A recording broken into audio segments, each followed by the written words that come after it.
সুপ্রিয় দর্শক আসসালামু আলাইকুম, কেমন আছেন সবাই? আশা করছি সকালে অনেক বেশি ভালো আছেন। সবাইকে আমন্ত্রণ জানাচ্ছি আমার আজকের রেসিপিটা দেখার জন্য। আজকে আমি আপনাদেরকে তৈরি করে দেখাবো মচমচে আলুর চপ রেসিপি। এই আলুর চপটা কিন্তু অনেকক্ষণ সময় নিয়ে মচমচে থাকে, এটা কিন্তু অনেক টেস্টি। পার্সোনালি আমার কাছে এই আলুর চপটা অনেক বেশি ভালো লেগেছিল, তাই আমি আপনাদের সাথে শেয়ার করেছি। তাহলে চলুন শুরু করা যাক।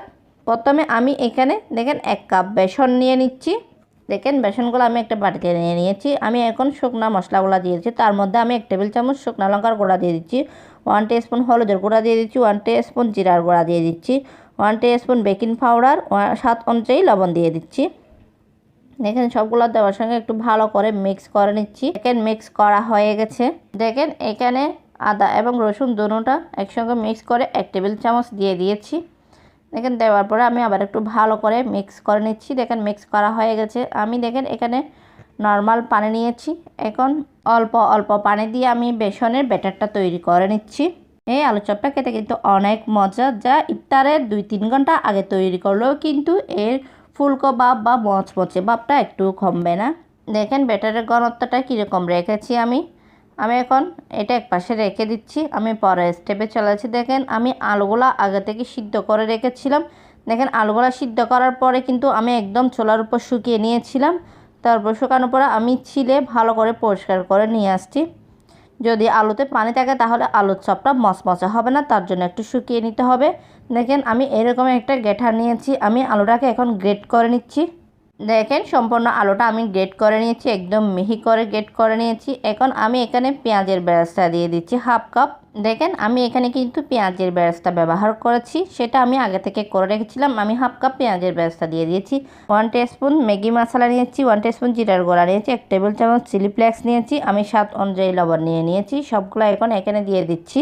দেখেন দেওয়া হয়ে গেছে। আমি এখন সবগুলো একসঙ্গে ভালো করে একটু মিক্স করে নিচ্ছি। আশা করছি আজকের রেসিপিটা আপনাদের কাছে ভালো লাগবে। ভালো লাগলে প্লিজ আমার চ্যানেলটা সাবস্ক্রাইব করে পাশে থাকার বেল আইকনটি প্রেস করে রাখবেন, আমাকে সাপোর্ট করবেন। দেখেন এটা মিক্স করা হয়ে গেছে। আমি এখানে 2টা কাঁচা লঙ্কা কুচি দিয়ে দিচ্ছি, সামান্য করে ধনেপাতা কুচি দিয়ে দিচ্ছি। ধনেপাতা কুচি দেওয়ার কারণে কিন্তু এই আলুর চপটা খেতে কিন্তু অনেক টেস্টি হয়। দেখেন আমি আবার একটু ভালো করে মিক্স করে নিচ্ছি। দেখেন আমি এখানে 1 টেবিল চামচ ময়দা দিয়ে দিচ্ছি। দেখেন আমি এখানে 1 টেবিল চামচ সরিষার তেল দিয়ে দিয়েছি। দেওয়ার পরে আমি ভালো করে আবার একটু মিক্স করে নিচ্ছি। দেখেন মিক্স করা হয়ে গেছে, এগুলো এখন রেডি হয়ে গেছে। আমি এখন আলুর চপটা তৈরি করে নিচ্ছি। তার জন্য দেখেন আমি গোল গোল করে একটু বলের শেপ করে নিচ্ছি। আপনারা চাইলে লম্বালম্বি করে তৈরি করে নিতে পারেন আপনাদের ইচ্ছে অনুযায়ী। দেখেন আমি কিন্তু এইভাবে সবগুলো আলুর চপ তৈরি করে নিয়েছি। দেখেন কত সহজে তৈরি করা যায় এই আলুর চপটা। দেখেন আমার কিন্তু সবগুলো রেডি হয়ে গেছে। আমি এখন এখানে 1 কাপ ময়দা নিয়ে নিয়েছি, কারণ আমি আলুর চপগুলো ময়দার মধ্যে কুট করে নেব, তার জন্য। দেখেন আমি প্রথমে একটা কুট করে নিয়েছি। আমি কিন্তু এইভাবে সবগুলো আলুর চপ ময়দার মধ্যে প্রথমে কুট করে নিয়েছি। আলুর চপটাকে মচমচে করার জন্য আমি ময়দা দিয়ে কুট করে নিয়েছি। বেসনের ব্যাটারের থিকনেসটা বোঝার জন্য 2টা আলুর চপ দিয়ে দেব। যখন দেখবেন আলুর চপগুলো ডুবে যাচ্ছে না, তখন বুঝতে পারবেন ব্যাটারের থিকনেসটা একদম পারফেক্ট। দেখেন আমি এখন ভাজার জন্য চলে আসছি। আমি আগে থেকে অয়েলটা গরম করে নিয়েছি।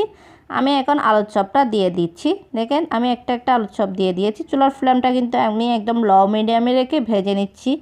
আস্তে আস্তে করে কিন্তু এই আলুর চপটা ভেজে নিতে হবে, একটু সময় নিয়ে ভাজতে হবে, তাহলে এই আলুর চপটা পারফেক্টভাবে হয়ে যাবে। দেখেন আমার এগুলো হয়ে গেছে, একদম পরিবেশনের জন্য রেডি হয়ে গেছে। আমি এখন এগুলো উঠিয়ে পরিবেশন করে দেখাচ্ছি। দেখেন কত ফুলকো ফুলকো হয়েছে এই আলুর চপটা। এই আলুর চপটা খেতে কিন্তু অনেক টেস্টি। এই আলুর চপটা কিন্তু অনেকক্ষণ সময় ধরে মচমচে থাকে, খেতে কিন্তু অনেক টেস্টি, দেখতেও কিন্তু অনেক সুন্দর হয়েছে।